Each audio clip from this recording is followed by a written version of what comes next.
We're ready to begin chapter 20. This is the last chapter that we will cover in Chemistry 180.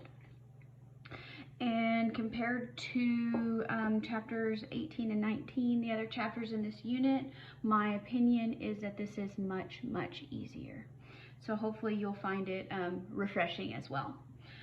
So let's just get a few vocabulary definitions and lay some groundwork before we really dive in into radioactivity and nuclear chemistry. So what is radioactivity? Radioactivity is defined as the emission of subatomic particles or high energy electromagnetic radiation, and it comes from the nuclei of certain atoms. A lot of our radioactive emissions that we're going to be talking about, they go through lots of types of matter, and nuclear chemistry has a lot of applications in medicine, in energy, and in a few other industries as well. So here, up until now, we have basically been talking about everything in chemistry pretty much as it relates to behavior of electrons and chemical properties that are related to electrons. We're not going to be talking about electrons. We are going to be talking about things that are going on in the nucleus of an atom. So we'll be talking a lot about protons and neutrons, and then some other particles that are derivatives of those. So how did we kind of get here and discover that radioactivity existed? It actually started back in 1896 in France, and a lot of groundbreaking scientific work was definitely going on in Europe early on, but you know, you had some of the Italians very early on, then you had a lot of British and Germans, but radioactivity belongs to France. So Antoine Henri, I don't know how to say his last name in French, so I just call it Becquerel. I'm sure that's terribly wrong, and I don't really care. But he designed an experiment because he thought that minerals that had phosphorescent properties, if they also gave off X-ray. So the X-ray had been discovered a few years earlier, and so that was there was a lot of research going on there.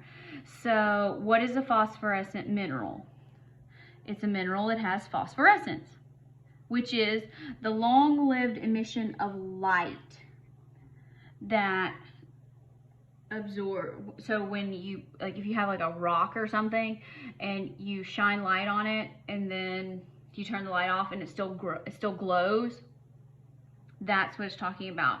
Or like a glow stick, something like that. So it emits light long after you turn the light source off. So he's like, well, hey, if they are emitting this kind of light, maybe they also spit off X-rays.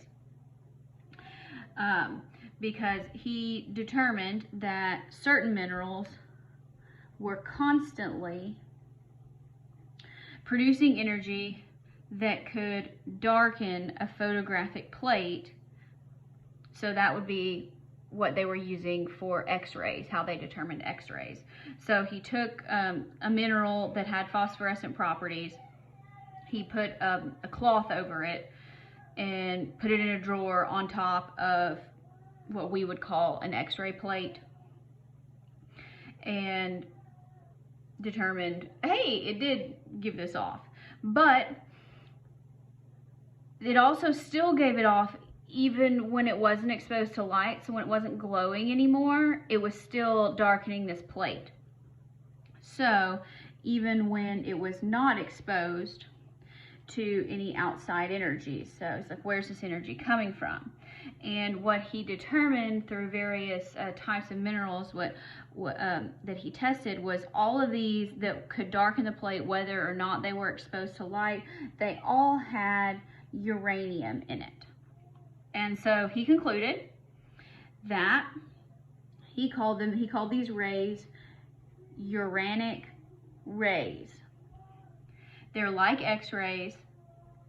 They're not related to phosphorescence, so it doesn't have to glow in order to give these off.